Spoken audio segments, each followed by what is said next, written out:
All right, happy Thursday. We're not at it again. Little Zen joke there. You do by not doing.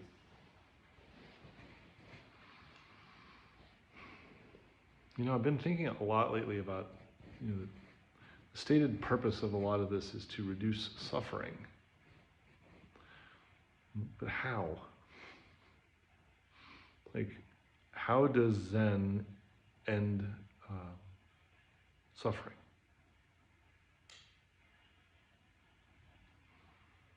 Or reduce it? Especially given that one of the first, the first noble truth is that, in all life there is dukkha, there is suffering. And we're all yearning for a state of no suffering, and then when we start practicing, I'm like, that's the first goal. Can I get to nirvana? Can I get to the other shore that is where I won't suffer? And then there are these words in the liturgy, like Maha Prajna Paramita, which is the other shore that is this shore. Like, wait a minute, so I'm going somewhere else, but it's here. And I'm going to achieve nirvana and end suffering, but suffering happens to everyone. What are we doing? This doesn't make any sense. And I think that a place that we can look for some clarity is in the idea of not being separate from ourselves and from each other and from our experience.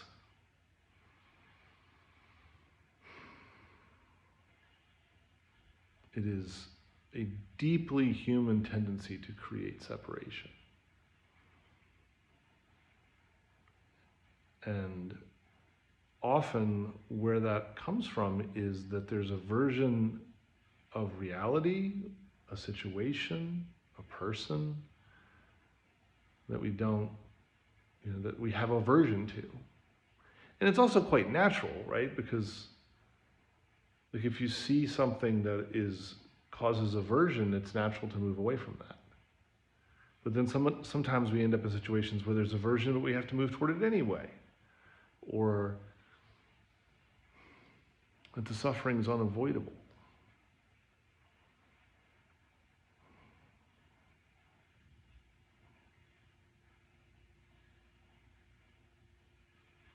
What happens if you put everything down and go right at it? Right at it. Right at it. Just, my cat's sick, go to the vet.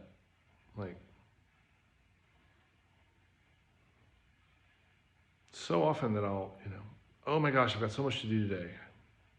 Well, I have so much to do today, or just start doing the things. There's something that develops when we sit, this capacity to stay in this undifferentiated, non-judgmental awareness.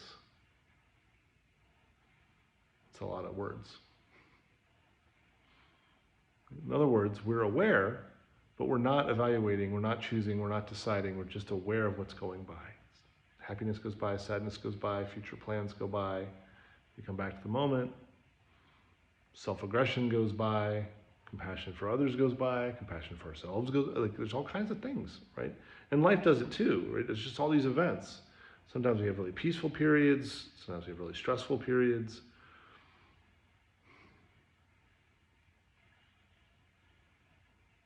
And the energy to cope with the things that are hard arises out of not running away, not resisting,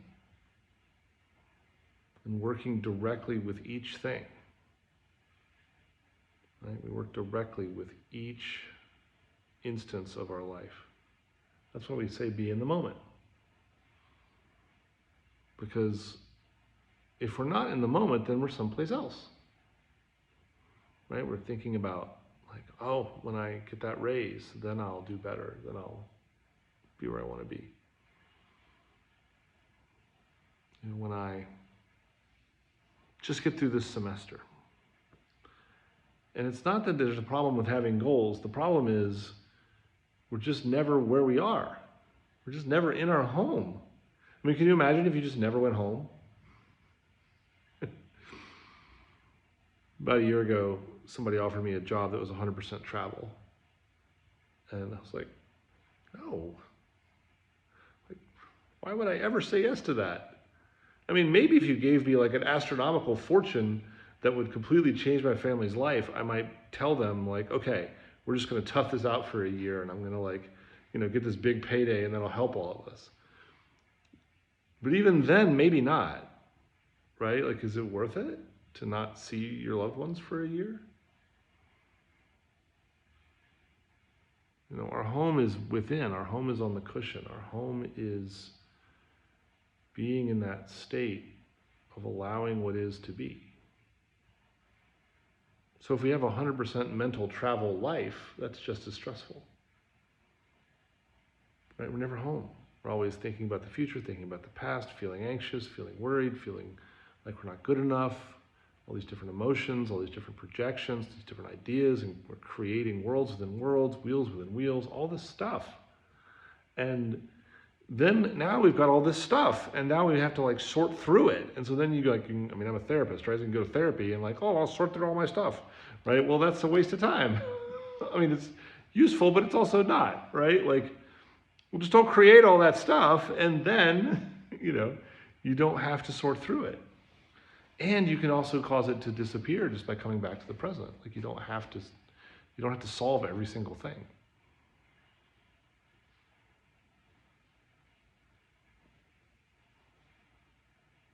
You don't have to come up with a strategy to fix yourselves. You're already perfect and complete, lacking nothing. Just discover it. Just come back to that place. Just be there. Okay. Maybe it doesn't feel like it's true, but keep looking. It's worth looking, right? Because what if it is?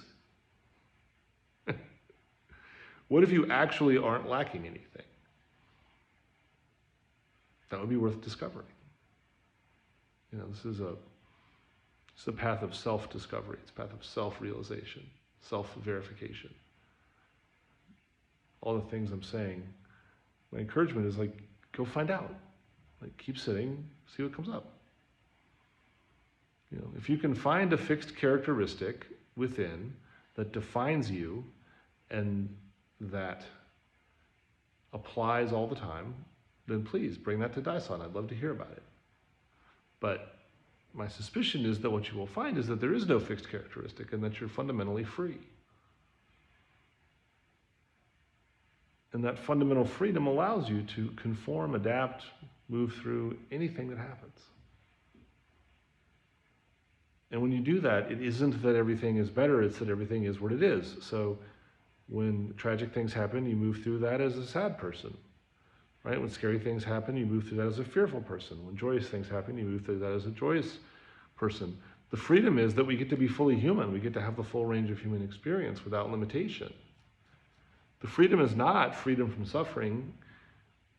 It's freedom from resistance. And of course, what's weird is suffering without a self is characterized very differently. It doesn't feel the same.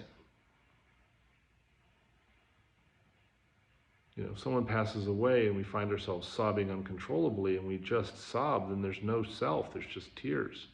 And then it's not suffering anymore, it's just crying.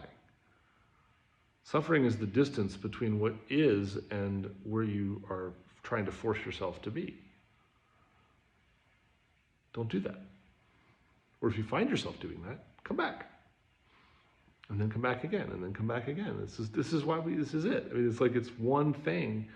It's just our tendencies to do the opposite are so deeply ingrained from how we're raised, from our society, depending on who you ask, from millennia of human karma, lifetime after lifetime.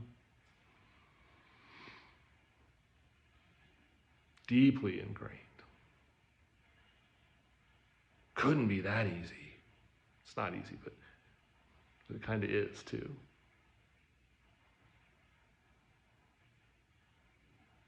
can't possibly be enough. I can't just be myself right now in this moment exactly as I am without any modifications.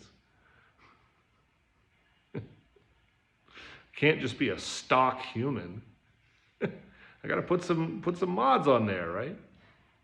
No, don't. You don't need them. Put it down.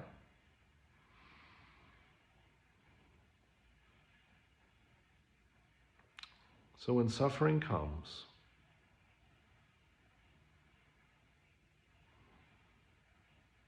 be right there.